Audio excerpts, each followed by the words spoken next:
제자의 길이라고 하는 말씀의 제목으로 하나님 말씀 증거하겠습니다. 예수님께서 사역하셨던 주 무대가 될 수 있는 곳은 이스라엘 가운데서도 갈릴리 지역 주변입니다.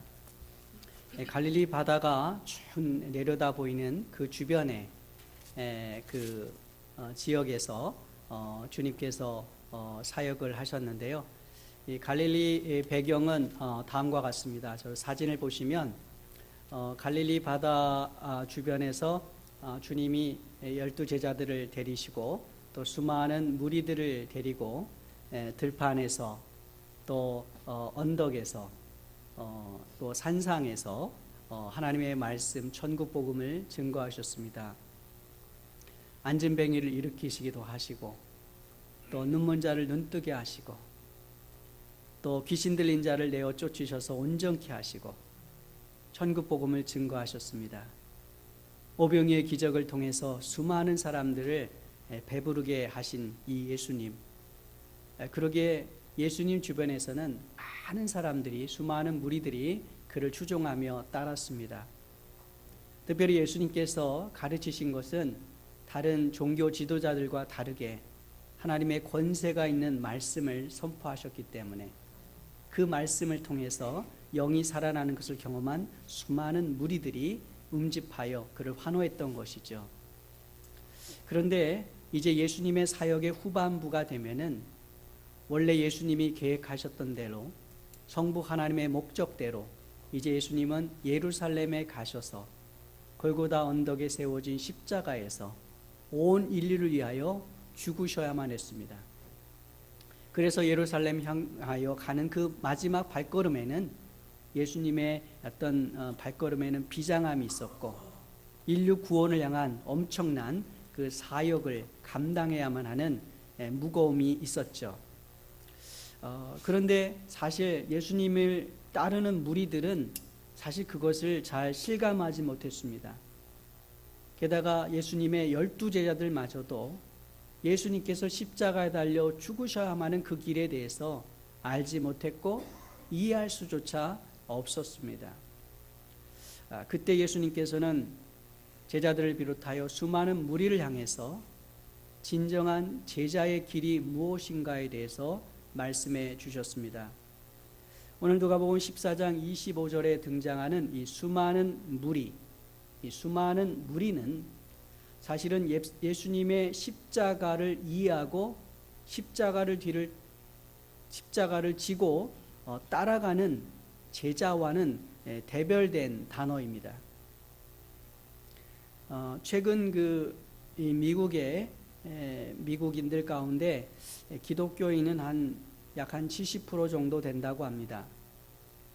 그리고 이 미국에 사는 우리 한인 동포들도 한 70% 정도가 기독교인이라고 합니다. 이 비율은 한국의 기독교인 비율보다 한 2.5배나 높은 것이죠.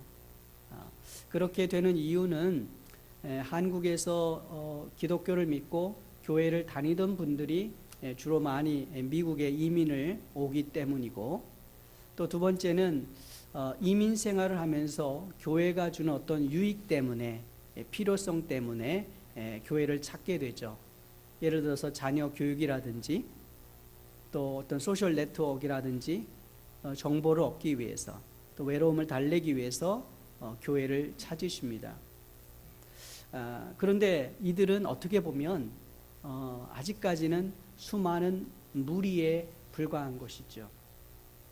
제자가 아니라 아직 무리의 수준에 머무르고 있는, 교회를 다니지만 그러한 단계에 머무르고 있는 분들이 많이 있다는 것입니다. 이런 많은 무리들 가운데 정말 예수님이 찾으시는 제자는 과연 몇 명이나, 몇 프로나 될까요? 좀 더 좁게는 우리 교회 안에서 정말 예수님이 진정으로 원하시는 제자의 삶을 사는 참 제자는 몇 명이나 될까요? 여러분은 여러분 스스로를 제자라고 생각하십니까? 아니면 무리라고 생각하십니까? 그런 면에서 오늘 하나님의 말씀은 대중의 인기에 영합하고 또 필요에 따라 움직이는 무리가 되지 말고 제자가 되라고 우리에게 도전하십니다. 무리는 자신의 필요가 채워지면 주님을 떠납니다. 어떨 때는 자신의 욕망과 야망이 주님이 원하시는 것과 충돌되면 예수님을 선택하기보다 세상을 선택하여 주님을 떠나고 결별합니다. 그래서 예수님께서는 무리들에게 도전하십니다. 또 당신의 12제자들에게 도전하십니다. 물은 내게 오는 자가 자기 부모와 처제와 형제와 자매와 더욱이 자기 목숨까지 미워하지 아니하면 능히 내 제자가 되지 못한다. 이 말씀에서 자기 부모와 처자와 형제와 자매를 미워한다. 이 미워한다는 말은 수사적인 표현입니다. 우리가 어찌 부모를 미워하고 아내와 아이들, 형제 자매를 미워할 수 있겠습니까? 이 말씀은 예수님보다 더 사랑하지 못하는 것을 미워한다라고 하는 표현으로 말한 것이죠. 그래서 현대 영어 번역 성경에는 CEV 번역에서는 만일 내가 너의 부모와 처자보다 나를 더 사랑하지 못하면 이라고 번역을 했습니다. 그러니까 진정한 제자는 예수님을 자기 부모와 처자와 형제와 자매보다 더 사랑하는 자여야 한다는 것입니다. 예수님 당시에 이스라엘은 로마 제국의 지배하에 있었던 식민지 시절이었습니다. 그렇기 때문에 자기들을 지켜줄 수 있는 마지막 보루라고 하면 결국은 가족밖에 없는 것이죠. 가족이 마지막 은신처이고 생명의 도피처인데, 그래서 그 가족, 동네를 중심으로 해서 나름대로 모든 생산 기반, 삶의 모든 기반들이 그 동네를 중심으로 해서 이제 형성이 되고 그 가운데 가족을 중심으로 해서 살아가는 공동체인데, 우리 주님은 그 가족보다 주님을 더 사랑하기를 원하시고 계십니다. 극단적으로 만약 가족과 예수님 사이에 하나를 선택하라면 바로 예수님을 선택해야만 진정한 제자라고 말씀하십니다. 실제로 예수님의 12제자와 초대교회 성도들은 예수님 때문에 이스라엘의 유대 공동체로부터 축출되었습니다. 마을에서 더 이상 살 수가 없는 자들이 되었습니다. 예수님 때문에 때로는 직업도 포기해야 됐고, 예수님 때문에 사실은 그 동리를 떠나서 타지에 가서 방황해야만 했고, 예수님 때문에 심지어 죽기까지, 순교에 이르기까지 그렇게 불이익을 당하며 주님을 사랑했던 자들입니다. 지난 주간 국제 전도 폭발 지도자 훈련에서 한 전도 대상자를 만났는데 한 40대 여성이었습니다. 남편은 이제 한국에서 계속 돈을 벌면서 이제 돈을 보내주고 이제 기러기 남편이죠. 그러면서 이제 이 아내가 두 아이를 데리고 뉴욕에 와서 이 일자리를 잡고 어떻게 해서든 이 자녀들을 미국에서 성공하는 사람으로 잘 키워내면 이제 앞으로 남편이 오든지 아니면 자기가 이제 가든지 간에 그렇게 하리라고 마음 먹고 정말 굳은 마음, 독한 마음 먹고 사랑하는 남편과 떨어져서 이제 뉴욕에 정착한 분인데, 한국의 교육이 얼마나 자녀 교육이 힘들었으면 이렇게 왔을까? 또 이 자녀가 어떻게 미국에서 잘 성장하기를 바라는 그런 기대 바람이 있기 때문에 참 남편과 이렇게 떨어져서까지 이렇게 혼자 와서 자녀들을 키워야 되나 참 마음이 찡했는데요. 이런 분들을 비롯해서 사실 여러분들도 참 자녀를 위해서 온갖 고생을 다 감수하시고 희생하며 지금까지 온 것 아니겠습니까? 그래서 물론 다른 사람도 그러겠지만은 이민자들에게 있어서 더더욱 자녀라는 것은 자기의 생명과도 바꿀 수 없는 정말 소중한 가치가 있는 존재입니다. 그런데 예수님께서는 나보다 내 자녀를 더 사랑하면 내 제자가 되지 못한다라고 말씀하십니다. 오늘 우리 가운데 예수님의 말씀에 주님, 저는 제 자녀보다 주님을 더 사랑합니다 라고 고백할 수 있는 분들이 얼마나 될까요? 더 나아가서 예수님은 자기 목숨까지 미워하지 아니하면 능히 내 제자가 되지 못한다라고 말씀하셨습니다. 사람에게 있는 이 생존의 본능, 이것은 정말로 강렬한 것입니다. 나이 드신 분들에게 이제 곧 돌아가시는 얘기를 하면요, 버럭 화를 내십니다. 맨날 내가 일찍 죽어야지, 내가 빨리 죽어야지 이렇게 말씀하시는 분도 그런 죽는다 얘기하면은 싫어하세요. 이 생명의 욕구, 존재의 욕구는, 생존의 욕구는 강렬한 것입니다.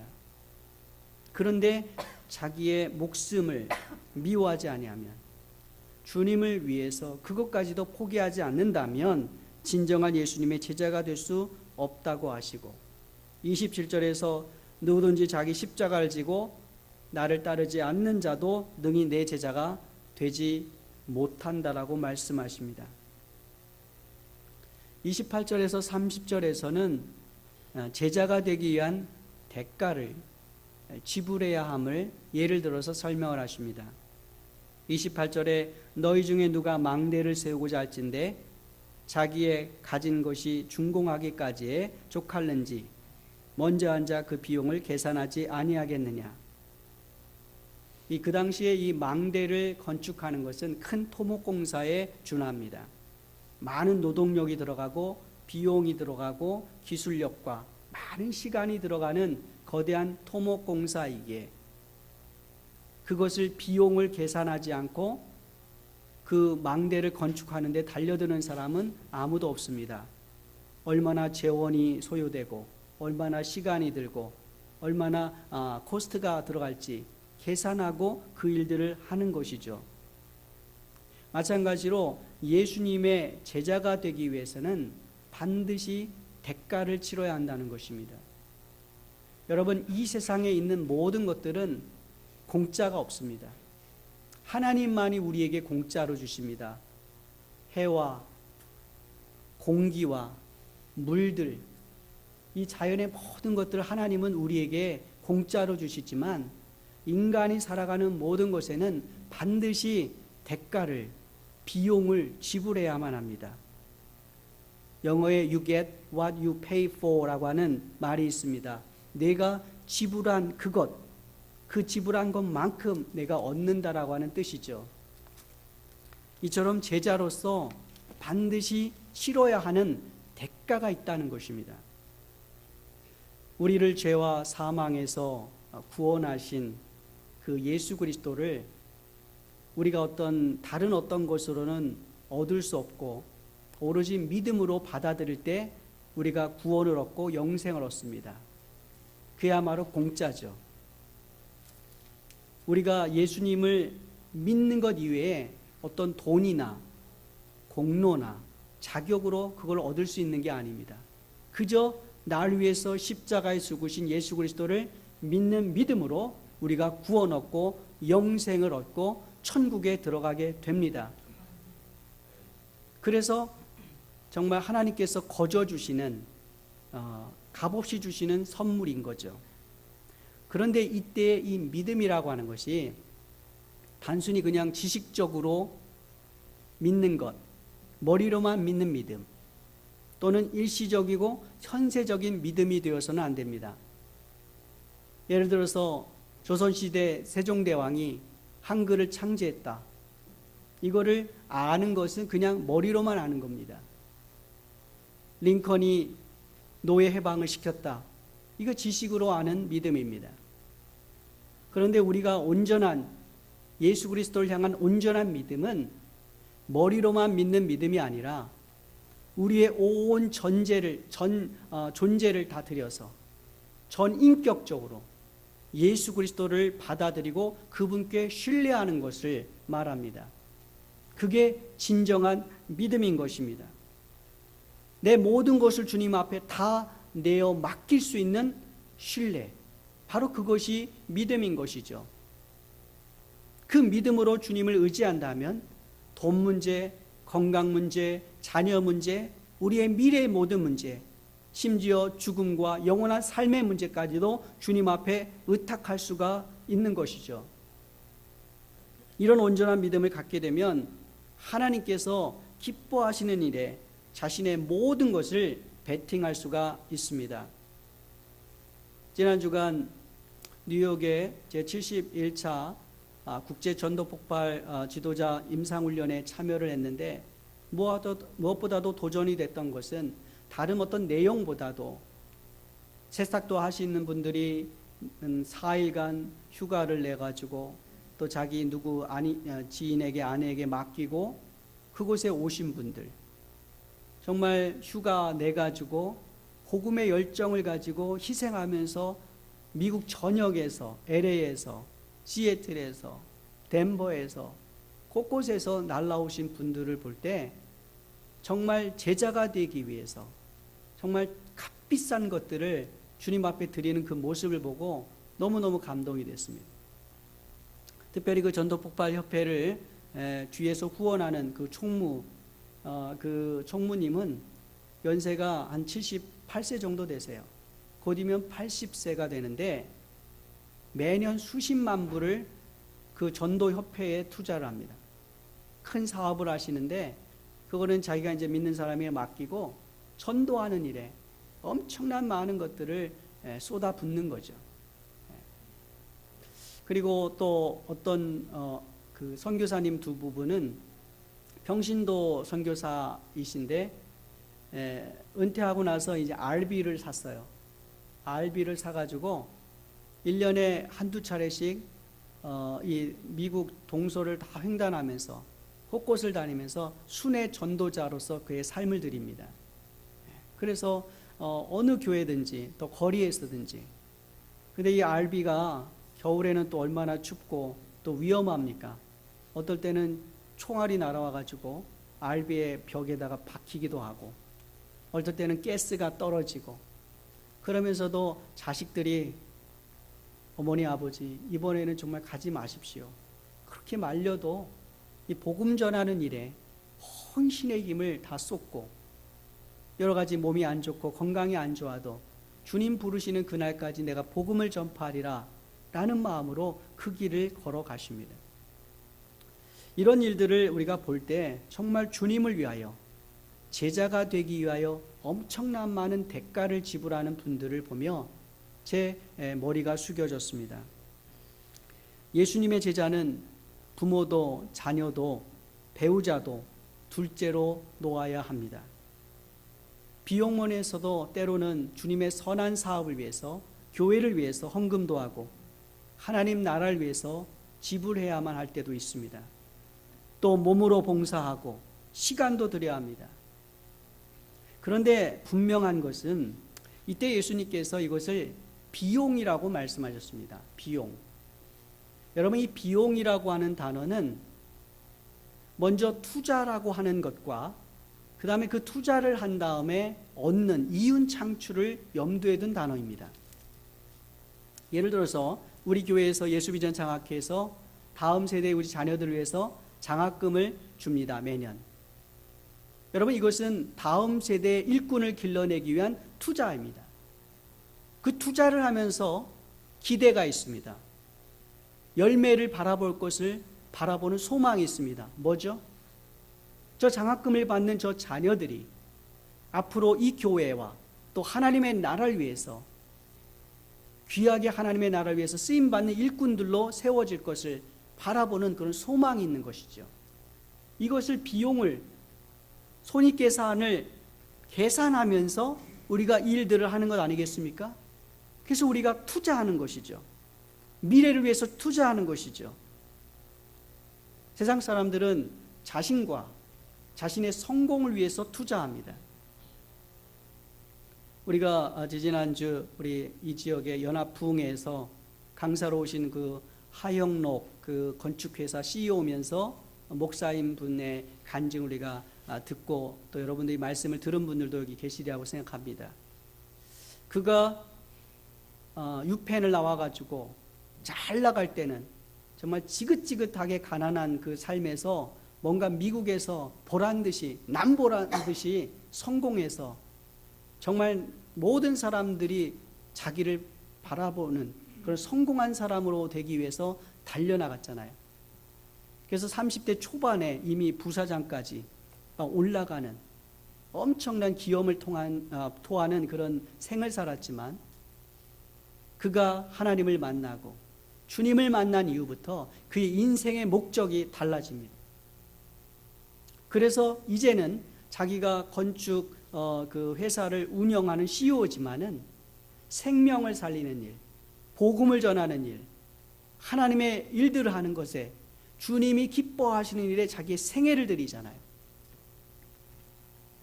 저희가 가장 인상 깊었던 것은 그 미국 경기가 어려웠을 때 다른 회사들은 다 레이업 시켜가지고 직원들을 다 잘라서 회사를 유지시키는 것으로 가지만 진정한 기독 실업, 기독인이 운영하는 회사는 달라야 한다.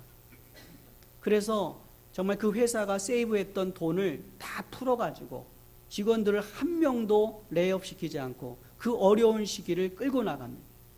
이게 크리스찬다운 실업과 달라진 제자의 삶을 살아가는 자들 모습 아닙니까? 근데 한 1년 반은 버텼는데 그 돈도 이제 고갈되고 소진되는 거죠. 그래서 더 이상 이제 직원들에게 어떻게 해줄 돈이 없습니다. 그래서 직원들을 다 불러 모아가지고 이제 그동안 회사 돈 세이브한 거를 다 풀어가지고 도왔지만은 이제는 더 이상 여러분에게 줄 돈이 없습니다. 이런 회사의 사정을 이야기하면서 말미에 뭐라고 얘기하는가? 함께 기도합시다. 그 직장에는 믿지 않는 사람도 있고 타종교도 있고 불신자들이 있는데 기도하자는 것입니다. 하나님 앞에 기도하여 이 난관을 헤쳐나가자는 것입니다. 그때부터 그 임원들을 비롯해서 회장을 비롯해서 온 전 직원이 함께 그 일을 위해서 기도했을 때 하나님께서 놀랍게 역사하셨습니다. 마이애미의 큰 경기장을 짓는 그 옆에 그것을 다 둘러싸는 파킹랏 빌딩 프로젝트를 그 회사가 따낸 거예요. 그걸 통해서 회사의 경제적인 어려움들을 타개해 나갈 수 있는 돌파구가 열린 거죠. 그 사건을 통해서 전 직원이 살아계신 하나님을 고백하게 된 겁니다. 하나님께 영광을 돌린 거예요. 그러니까 진정으로 이 삶 속에서 제자로 살아간다는 것이 바로 이런 것입니다. 자기의 대가를 지불하면서 하나님이 원하시는 일에 자기의 삶을 드리고 자기의 미래까지 드릴 수 있는 분들, 바로 그런 분들이 진정한 제자인 것이죠. 그런데 제자 그러면 다 성도님들이 무겁게 생각합니다. 뭐가 무거운 짐이 어깨에 메어진 것처럼. 그런데 이 제자가 되면은 주시는 놀라운 하나님의 상급이 있습니다. 특별히 그것을 면류관으로 표현하면은 5가지 면류관을 우리가 볼 수가 있는데요. 첫째는 썩지 않을 면류관입니다. 인생의 경주에서 승리하는 자에게 약속된 면류관입니다. 고린도전서 9장에 보면 운동장에서 다름질한 자들이 다 달릴지라도 오직 상을 받는 사람은 한 사람인 줄 너희가 알지 못하느냐? 너희도 상을 받도록 이와 같이 다름질하라. 이기기를 다투는 자마다 모든 일에 절제하나니 그들은 썩을 승리자의 관을 얻고자 하되 우리는 썩지 아니할 것 곧 썩지 않을 면류관을 얻고자 하노라. 여러분, 이 세상에 있는 모든 것들을 수고와 모든 그 노력들은 다 썩을 면류관이에요. 그러나 제자로 살았을 때는 영원히 썩지 않는 면류관을 받아 누리게 된다는 것입니다. 둘째는 기쁨의 면류관입니다. 이는 복음 전파와 믿지 않는 사람들을 그리스도께로 인도하는데 충성된 자에게 주시는 면류관입니다. 데살로니가전서 2장에 보면 우리의 소망이나 기쁨이나 자랑의 면류관이 무엇이냐? 그가 강림하실 때 우리 주 예수 앞에 너희가 아니냐? 너희는 우리의 영광이요 기쁨이니라. 바로 기쁨의 면류관. 이것을 복음 전도자에게 주님이 주시겠다는 것입니다. 셋째는 의의 면류관입니다. 이는 선한 싸움과 믿음의 경주를 마치고 그리스도의 재림을 사모하는 자에게 주시는 면류관입니다. 디모데후서 4장에 보면 나는 선한 싸움을 싸우고 나의 달려갈 길을 마치고 믿음을 지켰으니 이제 후로는 나를 위하여 의의 면류관이 예비되었으므로 의의 면류관을 주신다는 것입니다. 넷째는 생명의 면류관입니다. 이는 시련을 견딘 자에게 주어지는 면류관입니다. 야고보서 1장에 시험을 참는 자는 복이 있나니 이는 시련을 견디어 낸 자가 주께서 자기를 사랑하는 자들에게 약속하신 생명의 면류관을 얻을 것이기 때문이라. 다섯째로 영광의 면류관입니다. 이는 말씀을 따라 충성스럽게 사역하는 자에게 주어지는 면류관입니다. 베드로전서 5장 말씀에 너희 중에 있는 하나님의 양무리를 치되 억지로 하지 말고 하나님의 뜻을 따라 자원함으로 하며 더러운 이득을 위하여 하지 말고 기꺼이 하며 맡은 자들에게 주장하는 자세를 하지 말고 양무리의 본이 되라. 그리하면 목자장이 나타나실 때에 시들지 아니하는 영광의 관, 그리고 영광의 면류관을 주신다는 것입니다. 여러분, 제자의 길 어렵고 힘들고 때로는 고통스럽고 희생이 수반되는 길입니다. 그러나 그 길 끝에는 반드시 5가지의 면류관이 기다리고 있습니다. 이것이 있음을 여러분이 잊지 마시기 바랍니다. 이 세상에 썩어질 것으로만 사는 자들에 되지 않고 정말 영원한 삶, 영원히 썩지 않는 면류관을 받아 누릴 것을 소망하면서 달려나가시기 바랍니다. 여러분 모두가 이런 아름다운 면류관을 받아 누리실 수 있기를 축원합니다. 마지막으로 이제 예수님이 말씀하십니다. 이와 같이 너희 중에 누구든지 자기의 모든 소유를 버리지 아니하면 능히 내 제자가 되지 못하리라. 여기서 자기의 모든 소유를 버린다는 말의 진정한 의미가 뭘까요? 그냥 불교의 스님처럼 속세를 떠나 집을 버리고 직장 버리고 산속으로 들어가서 산다는 그런 의미인가요? 방법적인 면에서는 어떤 유사한 면이 있을지 모르지만은 방향성 면에서 오히려 그 반대입니다. 왜냐하면 우리가 읽지 않은 이 본문 그 다음 절 34절에 보면은 소금이 좋은 것이나 소금도 만일 그 맛을 잃으면 무엇으로 짜게 하리요 라고 말씀하십니다. 여러분, 이 소금은 뭡니까? 음식 재료 속에 들어가서 부패를 방지하고 또 맛을 내는 게 소금이죠.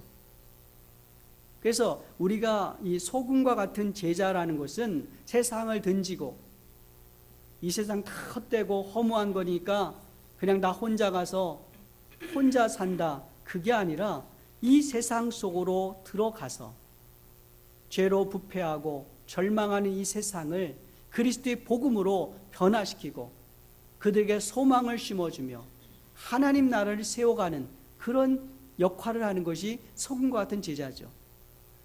이 소금이 배추에 절여져 가지고 이게 소금이 녹아져 가지고 들어가야 되는데 소금이 안 녹으려고 하면 어떻게 돼요?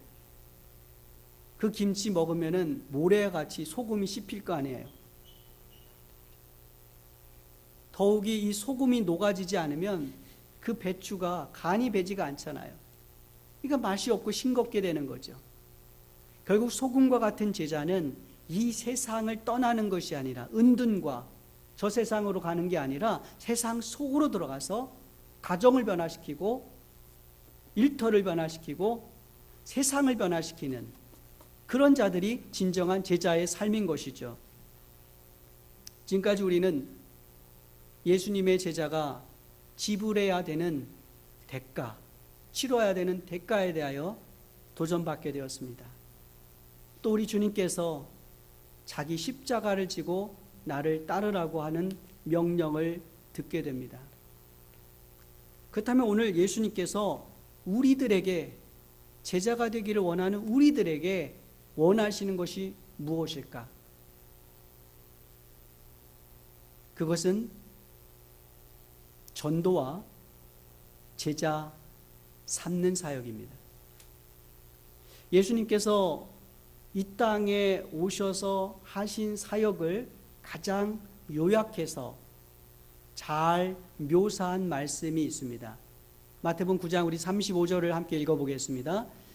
예수께서 모든 도시와 마을에 두루 다니사 그들의 회당에서 가르치시며 천국 복음을 전파하시며 모든 병과 모든 약한 것을 고치시니라.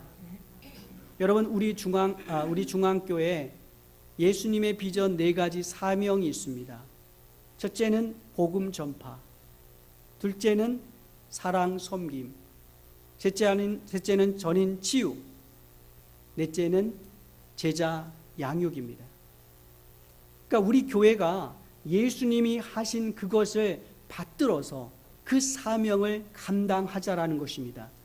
이것이 본질적인 교회의 사명이라는 것이죠. 또 예수님께서 승천하시면서 하늘로 올라가시면서 유언과 같이 하신 유언 명령이 있습니다. 마태복음 28장 우리 19절에서 20절 말씀 같이 읽어보겠습니다. 그러므로 너희는 가서 모든 족속을 제자로 삼아 아버지와 아들과 성령의 이름으로 세례를 베풀고 내가 너에게 분부한 모든 것을 가르쳐 지키게 하라. 어찌하다 내가 세상 끝날까지 너희와 항상 함께 있으리라 하시니라. 모든 민족을 제자로 삼으라는 것입니다. 국내뿐만 아니라 세계 선교의 사명, 너희가 감당하라는 것입니다. 그리고 가르쳐 지키게 하라는 것입니다. 교육의 사명입니다. 여러분, 우리 교회가 지금 교육 선교센터를 지금 목표로 해서 달려가고 있습니다.